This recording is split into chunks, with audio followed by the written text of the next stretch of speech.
Hello everyone, this is Kuheli and welcome to Learning Aura. Welcome to your English reading session. আজকের সেশনে আমরা class 5 এর the forgotten palace নামে যে প্যাসেজটি রয়েছে উইংস বইয়ে, তো সেইটি আজকে আমরা রিডিং সেশনে পড়ব। এখানে আমরা বেশ কয়েকটা নতুন ওয়ার্ড সম্পর্কে জানবো, তার সাথে সাথে তাদের স্পেলিং, তাদের মিনিং এবং সেই সমস্ত ওয়ার্ডের প্রোনাউন্সিয়েশন সম্পর্কে জানবো। এবং আমরা ইংলিশ গ্রামার যারা যতটুকুই জানি এবং এখন জানছি, সেই ইংলিশ গ্রামার আমরা কিভাবে ব্যবহার করি, ইংলিশ গ্রামারের অ্যাপ্লাইটা আমাদের ইংলিশ সেন্টেন্সে কিভাবে হয়, কিভাবে ইংলিশ গ্রামারের নলেজ আমাদের ভালোভাবে ইংলিশ লিখতে বলতে হেল্প করে, সেই সম্পর্কে আমরা জানবো। এবং আমরা এখানে ছোট ছোট ইংলিশ সেন্টেন্স পাবো যেগুলো আমরা আমাদের ডে টু ডে লাইফে কিন্তু ইউজ করতে পারবো। সো লেটস স্টার্ট টুডে সেশনে। প্রথম সেন্টেন্স কি রয়েছে চলো পড়ে নেব। চিলড্রেন আর Children are fond of playing indoor and outdoor game. ছেলেমেয়েরা ভালোবাসে ইনডোর অর্থাৎ ঘরের মধ্যে যে খেলাগুলো হয় এবং আউটডোর অর্থাৎ ঘরের বাইরে যে খেলাগুলো হয় সবকিছুই খেলতে বা সবকিছুই চিলড্রেনরা পছন্দ করে। ফন্ড অফ মানে কি পছন্দ করে, প্লেইং মানে খেলতে, indoor and outdoor game, indoor game খেলতেও ভালোবাসে আবার আউটডোর গেমস খেলতেও কিন্তু ছেলেমেয়েরা ভালোবাসে বা পছন্দ করে। They never like to be confined within the boundaries. তারা কখনোই চায় না কনফাইন্ড মানে আবদ্ধ থাকতে, উইদিন দ্য বাউন্ডারিজ চার দেয়ালের মধ্যে আবদ্ধ থাকতে তারা কখনোই চায় না। তাহলে দে নেভার লাইক তারা কখনোই চায় না to be confined within the boundaries, boundaries অর্থাৎ চার দেওয়ালের মধ্যে আবদ্ধ থাকতে তারা কখনোই চায় না। One afternoon after school, some classmates met in a playground with their cricket bats, ball, wickets, etc. তো একদিন বিকেল বেলা, আফটারনুন অর্থাৎ বিকেল বেলা, স্কুল থেকে ফিরে আফটার স্কুল সাম ক্লাসমেটস অর্থাৎ একই শ্রেণীতে যারা পড়ে তাদেরকে আমরা বলি কি ক্লাসমেট। মেট মানে হচ্ছে সঙ্গী এবং একই ক্লাসে যারা পড়ে বা একই শ্রেণীতে যারা পড়ে তাদেরকে বলা হয় ক্লাসমেট। তাহলে কিছু জন যারা ক্লাসমেটস তারা দেখা করলো প্লে গ্রাউন্ডে খেলার মাঠে উইথ দেয়ার কি নিয়ে, উইথ দেয়ার ক্রিকেট ব্যাটস, ক্রিকেটের যে ব্যাট এবং বল এবং উইকেট নিয়ে। দে স্টার্টেড প্লেইং ক্রিকেট, তারা ক্রিকেট খেলতে শুরু করলো। এ বয় হিট দ্য বল পাওয়ারফুলি, একটা ছেলে খুব জোরে বলটা মারলো। পাওয়ারফুলি মানে কি সজোরে। The ball dropped into a জঙ্গল, বলটা গিয়ে কোথায় পড়লো, জঙ্গলে পড়লো। The ball dropped into a জঙ্গল। দ্য প্লেয়ার্স ওয়ের পাজেলড, পাজেল মানে কি, পাজেল মানে হচ্ছে অবাক হয়ে যাওয়া বা হতভম্ব হয়ে যাওয়া। তাহলে কনফিউজড হয়ে যাওয়া, পাজেল মানে কি কনফিউজড হয়ে যাওয়া, আশ্চর্য হয়ে যাওয়া। তাহলে দ্য প্লেয়ার্স ওয়ের পাজেল, প্লেয়ার যারা খেলছিল তারা কি কনফিউজড হয়ে গেল বা হতভম্ব হয়ে গেল যে এত জোরে বলটা মেরেছে তাদের চোখের সামনে গিয়ে একদম ভেতরে জঙ্গলের ভেতরে পড়লো। তো তারা সকলে কি হলো, পাজেল হয়ে গেল বা কনফিউজড হয়ে গেল। A boy went to find the ball with his friends behind a huge banyan tree. তো একটা বিরাট বড় বট গাছের পেছনে একটা ছেলে গেল কি তার বন্ধুদের নিয়ে সেই বলটা খুঁজতে গেল। Unfortunately they did not get it, unfortunately মানে কি, আনফরচুনেটলি মানে দুর্ভাগ্যক্রমে, the they did not get it, get it বলতে কি, ইট বলতে বলটা, বলটা তারা খুঁজতে গেছিল তাহলে তারা কিন্তু বলটা খুঁজে পেল না। All of a sudden, a boy noticed a broken wooden door and a huge building covered with wild creepers and vines. All of a sudden মানে কি, all of a sudden মানে হচ্ছে হঠাৎ করে, something happens unexpectedly সেটাকে বলা হয় all of a sudden। এটা একটা idiom, all of a sudden এটা একটা ইডিয়াম। তো এটা আমরা কোথায় ব্যবহার করতে পারি, যখন কোনো কিছু হচ্ছে আনএক্সপেক্টেডলি, মানে আমাদের না ভাবাতেই কোনো কিছু হঠাৎ করে হয়ে যায়, সেটাকে আমরা বলে থাকি all of a sudden. A boy noticed a broken window, একটা ছেলে নোটিস মানে লক্ষ্য করলো, আ ব্রোকেন উইন্ডো একটা ভাঙা জানলা, ভাঙা broken, sorry a broken wooden door একটা ভাঙা কাঠের দরজা, অ্যান্ড আ হিউজ বিল্ডিং একটা বিরাট বড় বিল্ডিং বা প্রাসাদ বা অট্টালিকা বলতে পারি। কাভার্ড সেটা কিসে কাভার হয়ে গেছে, উইথ ওয়াইল্ড ক্রিপার্স অ্যান্ড ভাইন্স, লতা পাতায়, বন্য লতা পাতা বা আগাছাতে সেই যে বিল্ডিংটা বা অট্টালিকাটা সেটা কাভার হয়ে আছে, মানে ভরে গেছে। They were quite astonished to see this, তারা খুব আশ্চর্য হয়ে গেল। কোয়াইট মানে কি? কোয়াইট মানে হচ্ছে ভীষণ, আশ্চর্য হয়ে গেল। অ্যাস্টোনিশড মানে হচ্ছে আশ্চর্য হওয়া বা সারপ্রাইজড। অ্যাস্টোনিশড মানে আশ্চর্য বা সারপ্রাইজড, তারা ভীষণ আশ্চর্য হয়ে গেল বা সারপ্রাইজড হয়ে গেল টু সি দিস, এই বিল্ডিংটা দেখে তারা ভীষণ আশ্চর্য হয়ে গেল। আচ্ছা, এখানে একটা ওয়ার্ড পেয়েছি, that is Q U I T E, quite. Quite মানে কি? সম্পূর্ণভাবে তারা আশ্চর্য হয়ে গেল। আচ্ছা, আরো একটা ওয়ার্ড হয় Q U I E T, quiet. Quite মানে কি? কোয়াইট মানে হচ্ছে কাম বা শান্ত, ধীর স্থির, সেটাকে বলা হয় কোয়াইট। আর কোয়াইট, এখানে দেখো টি ই, কিন্তু এখানে ছিল কি ইটি। দুটো স্পেলিং কিন্তু আলাদা, দুটোর মিনিংও আলাদা, ওয়ার্ডগুলো খুব ক্লোজ। এক্সকিউজ মি, ওয়ার্ডগুলো খুব ক্লোজ। এগুলো নিয়ে আমাদের কিন্তু অনেক সময় কনফিউশন হয়, কিন্তু মিনিং গুলো জেনে রাখবে। Quite astonished, they were quite astonished মানে তারা ভীষণভাবে বা সম্পূর্ণভাবে আশ্চর্য হয়ে গেল টু সি দিস।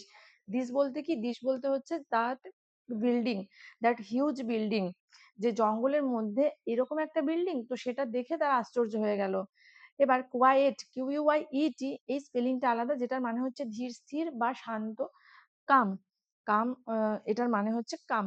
নেক্সট দেখো, they entered the courtyard and started to move around in a group. They entered the courtyard, courtyard মানে কি? খোলা প্রাঙ্গণ বা আঙিনা, বা বাড়িতে সামনে যে খোলা জায়গাটা থাকে সেটাকে আমরা উঠোন বলে থাকি। তো সেটাকেই বলা হচ্ছে courtyard. Okay, they entered the courtyard, তারা উঠানে বা বাড়ির যে আঙিনা, ওই যে হিউজ বিল্ডিং দেখতে পেয়েছে তার যে আঙিনা বা তার সামনে যে খোলা প্রাঙ্গণটা রয়েছে সেখানে তারা প্রবেশ করলো।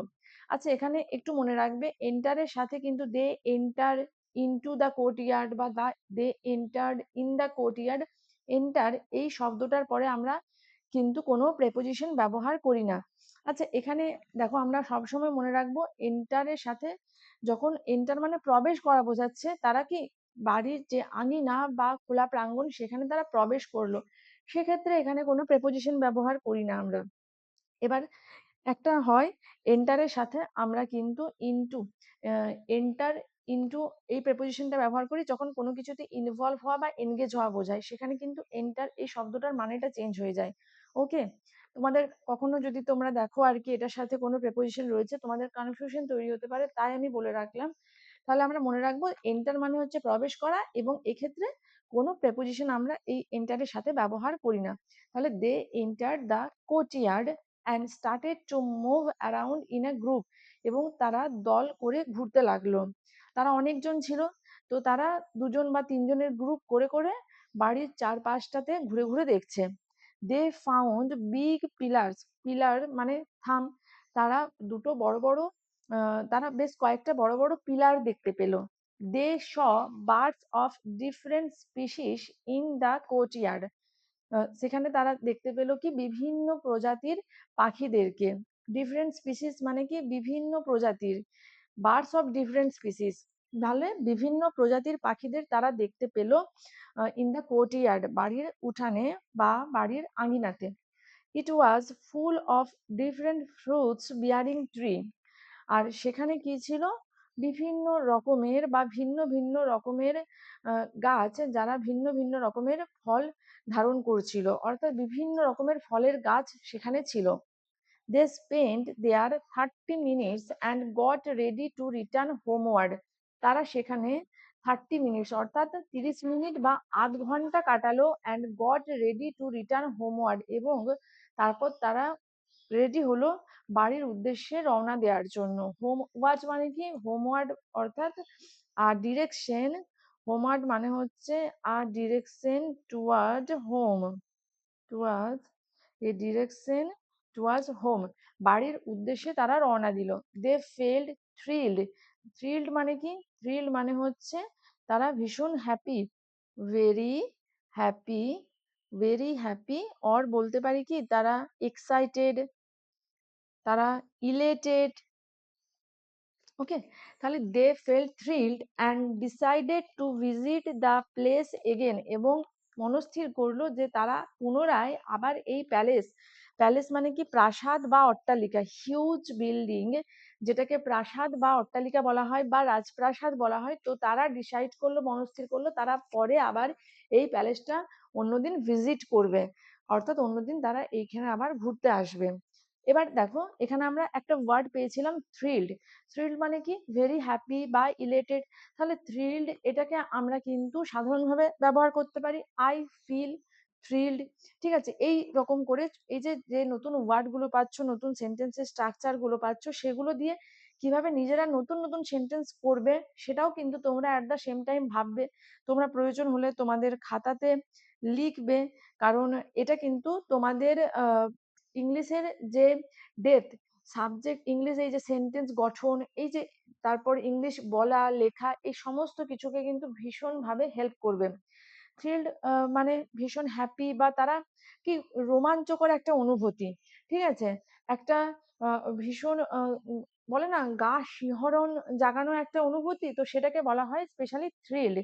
তো তোমরা সেইভাবে থ্রিলকে ব্যবহার করতে পারো। এমন হয়তো কিছু দেখলে যেখানে তোমাদের মনে হতে পারে যে খুব একটা অ্যাডভেঞ্চারাস একটা কিছু, তো সেক্ষেত্রে আমরা থ্রিল ওয়ার্ডটাকে ব্যবহার করতে পারি। ঠিক আছে, আমরা ভীষণ খুব হ্যাপি, ভীষণ এক্সাইটেড, সেক্ষেত্রে আমরা থ্রিলড এই ওয়ার্ডটাকে আমরা ইউজ করতে পারি।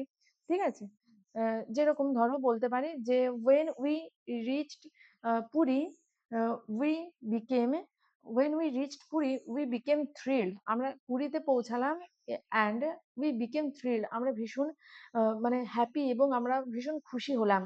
তো এইভাবে থ্রিলড ওয়ার্ডটাকে ব্যবহার করতে পারি। তারপর যেরকম এখানে দেখো পাজেল একটা ওয়ার্ড পেয়েছি, দ্য প্লেয়ার্স ওয়্যার পাজেল, এটাকে বলতে পারি ধরো এমন একটা সিচুয়েশন যেখানে তোমাদের মনে হচ্ছে যে তোমরা ভীষণ কনফিউজ, তো বলতে পারো যে I am very puzzled, I am very puzzled, এইভাবে এই ওয়ার্ডগুলোকে বারবার ব্যবহার করো। আনফরচুনেটলি, আনফরচুনেটলি মানে দুর্ভাগ্যক্রমে, এভাবে বলতে পারি unfortunately I do not find my pen, আমি পেনটা খুঁজে পাচ্ছি না। Unfortunately I do not crack the job, দুর্ভাগ্যক্রমে আমি এই জবটা বা চাকরিটা ক্র্যাক করতে পারলাম না।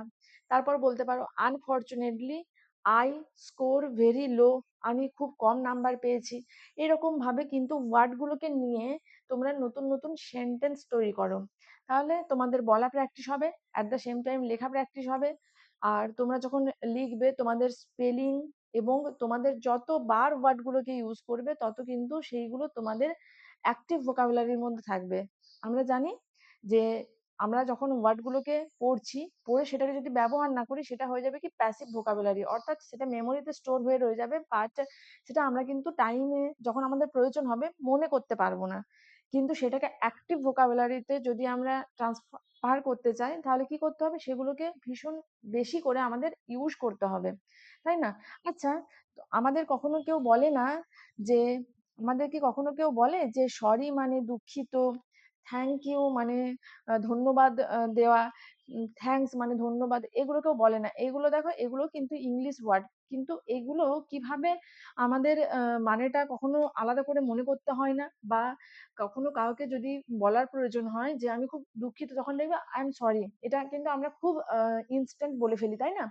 তো বারবার ব্যবহার করছি, তাই এটা কিন্তু আমাদের আর আলাদা করে মনে করতে হয় না। সেই রকম ভাবে তোমরা যে নতুন ওয়ার্ড পাচ্ছ সেগুলোকে যদি বারবার ইউজ করতে থাকো তাহলে কিন্তু তোমাদের অনেক সময় হয় না ইংলিশ বলতে গিয়ে ওয়ার্ড আমরা পাই না, ওয়ার্ড খুঁজে পাই না, আমাদের এক্সপ্রেশনটা যেটা আমরা বোঝাতে চাইছি সেটাকে এক্সপ্রেস করার জন্য ওয়ার্ড খুঁজে পাই না।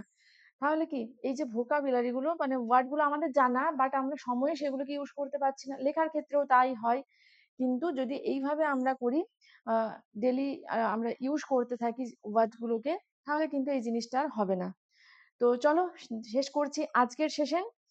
আজকের সেশন শেষ করার আগে বলবো, যদি তোমাদের ভালো লাগে প্রতিদিনের মতোই লাইক কমেন্ট করতে ভুলবে না। আর যদি লার্নিং ওরাকে সাপোর্ট করতে চাও তাহলে অবশ্যই চ্যানেলটিকে সাবস্ক্রাইব করে পাশে থাকা বেল আইকনটি প্রেস করে রাখো। Thank you for watching.